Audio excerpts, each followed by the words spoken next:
Good morning students. आपको सारे notes videos books वगैरह मिल गई होंगी। बेसिकली थोड़ा सा मेरे बारे में बताता हूँ। मेरा नाम पुनीत है।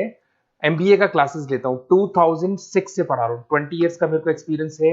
VGU, Poornima, JECRC, Arya, ILM, IRM, IPS business school सब में मैं जा रहा हूँ और एज अ गेस्ट फैकल्टी पढ़ा रहा हूँ। और इवनिंग में मेरा क्लासेस चलता है, ऑनलाइन ऑफलाइन रिकॉर्डेड, तीनों मोड पे क्लासेस चलता है।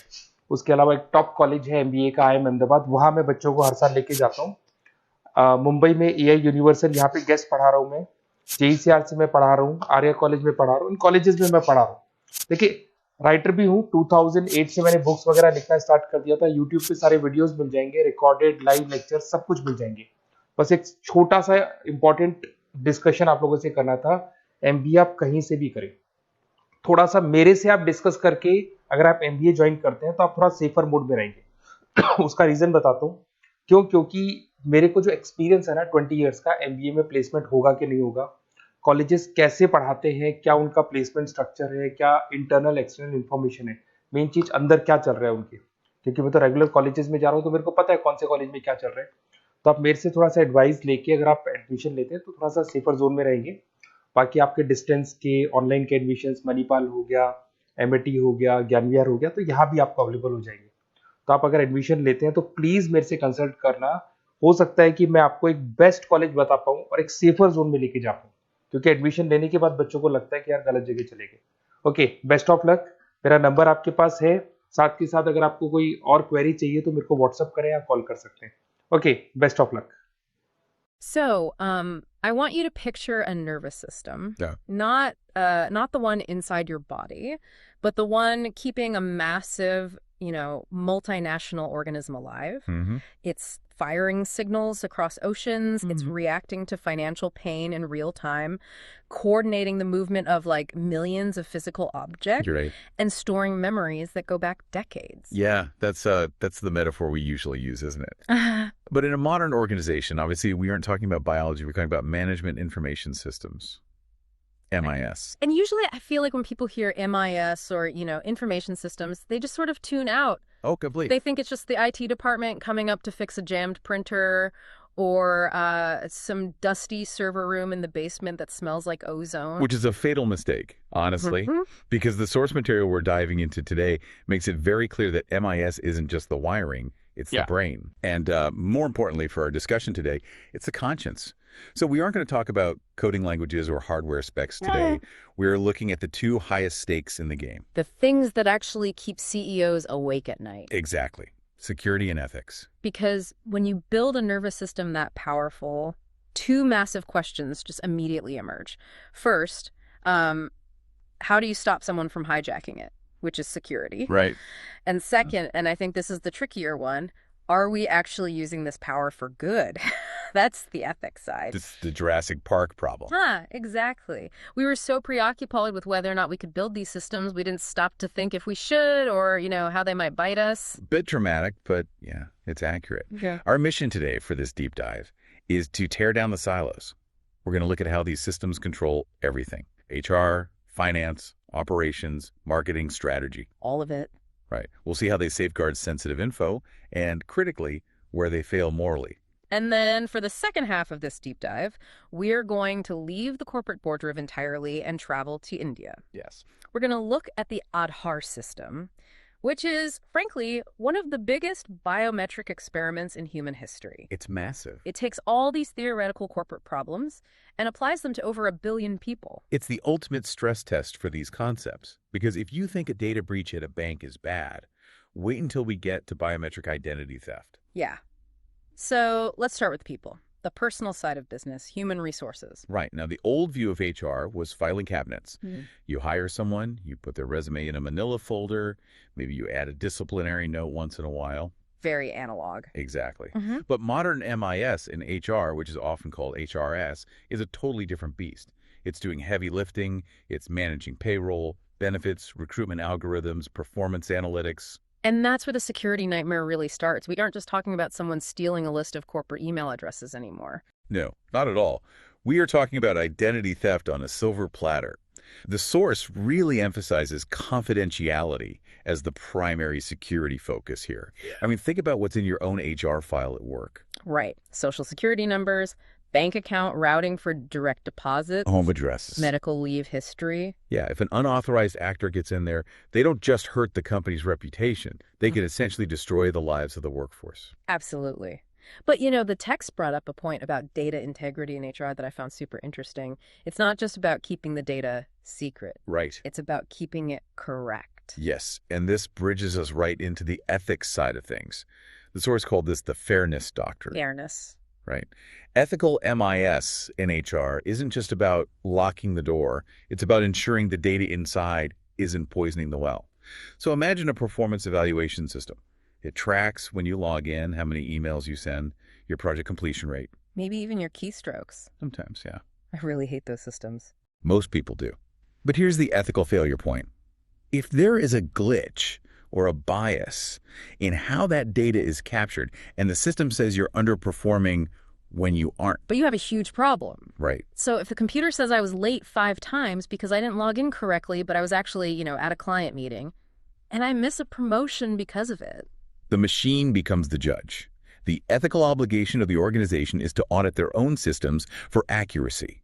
You simply cannot allow an algorithm to dictate a human's career trajectory based on flawed data. Oh. That's a fundamental violation of trust and fairness. It really highlights that accuracy isn't just a technical spec, it's a moral requirement when people's livelihoods are on the line. Exactly. So moving from people to the other thing businesses care about, money, finance, and accounting. The lifeblood of the organization. Yeah. And consequently, this is the most regulated area we'll talk about today.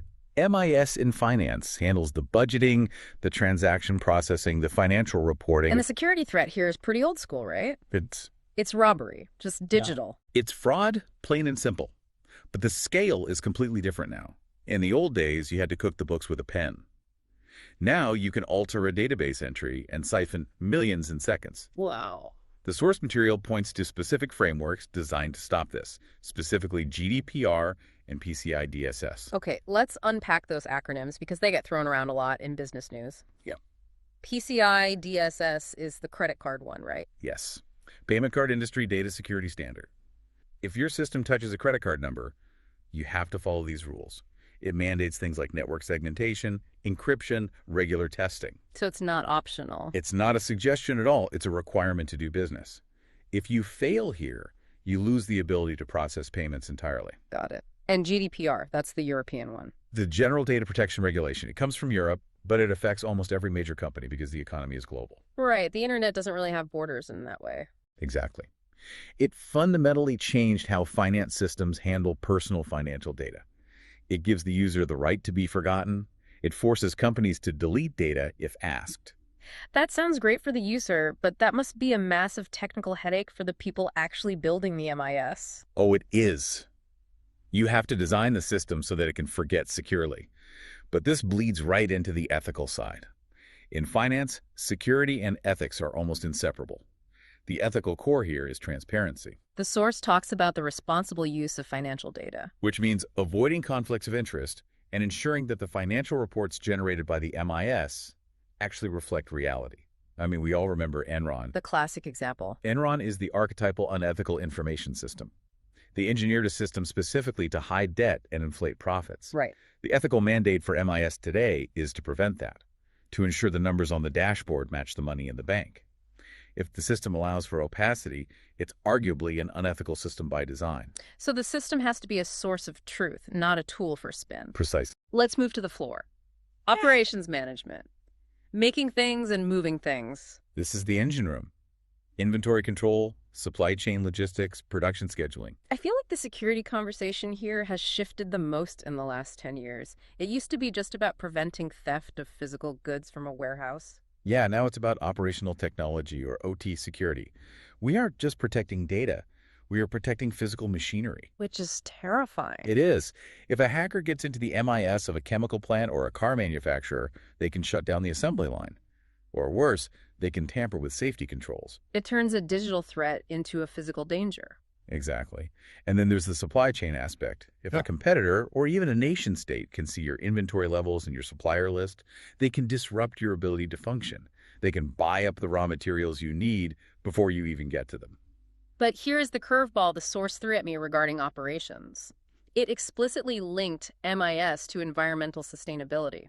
I don't usually think of servers as being green. Well, it's not about the servers themselves being green. It's about the servers proving the company is green. Ah. This is the new ethical frontier in operations. Companies claim to be sustainable, right? They say, we use fair labor, or we are carbon neutral. Sure, it's on the label. But is it true? That's the question. How do you prove it? An ethical MIS tracks the provenance of every single screw and bolt. It monitors the carbon footprint of the entire logistics network. So it's doing the math. Yeah. If you claim sustainability, but your system doesn't track it, you're just greenwashing. The system provides the accountability. It acts as the auditor for the company's conscience. In a way, yes. It makes hidden costs, like pollution or unfair labor practices deep in the supply chain, visible to management. And once it's visible, you have an ethical obligation to act on it. Which brings us to the department that has to spin all this to the public. Marketing and sales. The front line. This is where MIS supports customer relationship management, CRM, and sales forecasting. And security-wise, this is the one that hits you, the listener, most directly. Correct. This is where your personal data lives. Your address, your shopping history, your preferences. The source really highlights the threats of phishing attacks and securing e-commerce transactions. Yeah. Every time you check out online, you're trusting that company's MIS to encipher your life. But the ethical side, this is the one I struggle with personally. Targeted advertising. The surveillance capitalism debate. Exactly. We've all had that moment. You mentioned buying a new tent to a friend, and 10 minutes later, your phone serves you an ad for a tent. And the question is that a helpful service or is it invasive creeping? It feels invasive, let's be honest. The source emphasizes respecting consumer preferences. The ethical line in marketing MIS is about consent. Just because you can track a user's mouse movements or listen to their keywords or scrape their location data. Should you? Exactly. Should you? It really seems like the technology is moving faster than the ethics can keep up. It always does. Ethical marketing systems need boundaries. They need to respect the consumer's right not to be surveilled. It's the difference between treating a customer as a person versus treating them as just a data point to be mined for profit. Yeah. And sitting above all these departments is the brain. Strategic planning. This is the executive support system, the dashboard the CEO looks at to steer the ship. The security risk here is straight out of a spy novel. Corporate espionage. Oh, it's high stakes. You are protecting the 5-year plan, the unreleased prototypes, the merger talks. If this data leaks, the company loses its competitive advantage instantly. It's all about protecting intellectual property. But I found the ethical point here to be the most subtle, but maybe the most important overall. The source called it honesty in reporting performance metrics. This is the garbage in, garbage out problem, but with a political twist. In many organizations, there is immense pressure to report good news. Right. So middle managers might tweak the data in the MIS to make their numbers look better for the executives. So the CEO looks at the dashboard and thinks the ship is sailing smoothly, but actually there's a hole in the hull. Exactly. An ethical strategic MIS is designed to be a single source of truth, even when the truth is ugly. It prevents the manipulation of reality. Because if the system allows lickers to live in a fantasy world, it eventually leads to collapse. Transparency in decision-making is the ultimate ethical mandate here. So we've looked at how corporations use these nervous systems to manage their internal reality, but corporations are ultimately voluntary. You can quit a job, you can stop buying a brand. Right. What happens when you take this technology and apply it to citizenship, when you can't opt out? This brings us to the case study, Aadhaar. For those who don't know, Aadhaar is India's biometric identification system. It's managed by the UIDAI, the Unique Identification Authority of India. And the scale is just hard to even comprehend. It is the largest biometric ID system in the world. It covers over 99% of India's adult population. We're talking about 1.3 billion people. Fundamentally, it gives every resident a unique 12-digit number. But that number is linked to their demographic data, so name and address, and their biometric data, fingerprints and iris scans. And that linkage is what makes it so powerful and so controversial. Yes, it was designed to solve a very specific problem, which is identity. In India, millions of people didn't have birth certificates or papers. Right. They couldn't open bank accounts. They couldn't get government rations. They were essentially invisible to the state. Aadhaar was built to make them visible. But let's look at the security implications of storing the fingerprints of 1 billion people in one place. That has to be the ultimate target for hackers. It's a massive honeypot.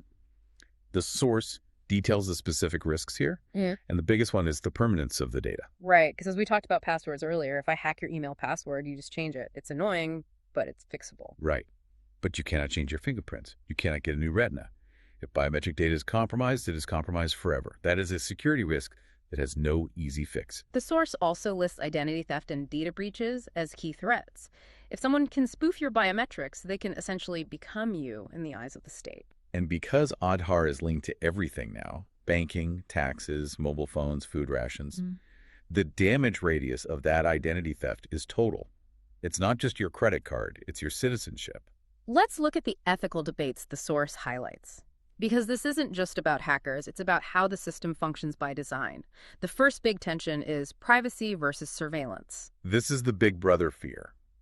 Critics argue that by linking every aspect of a citizen's life to a single ID number, the government creates a 360-degree view of that person. They can see where you travel, what you buy, who you bank with. Exactly. But the government argues this is necessary for governance, right? To stop tax fraud and things like that. Correct.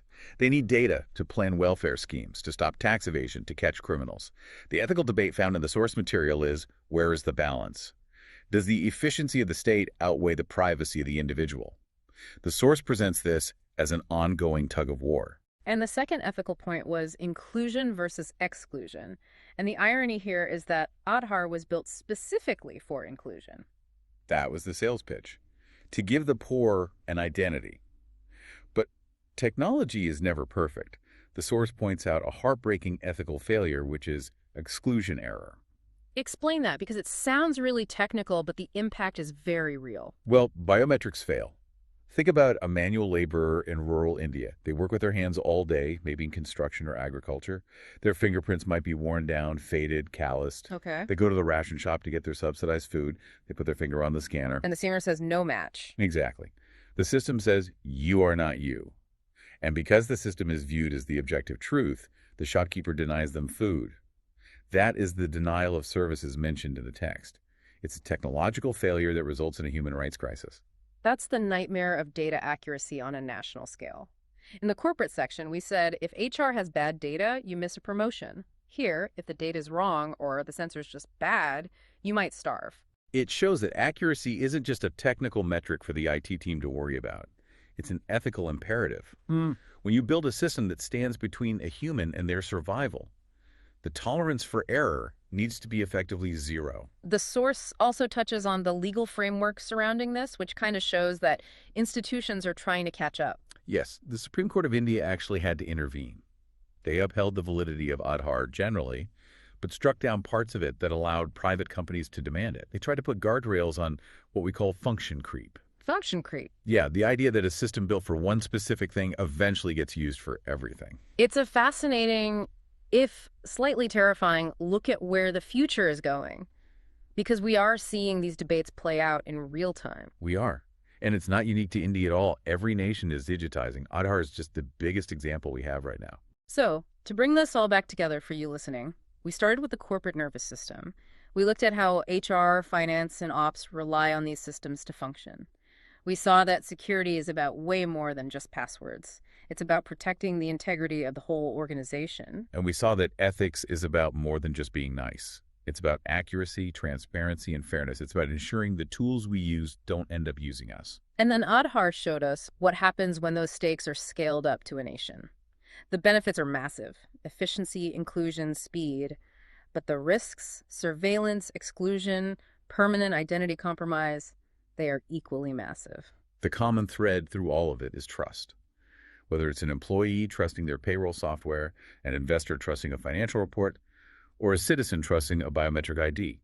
If the information system fails to be secure or ethical, that trust evaporates. And once the trust is gone, the system collapses.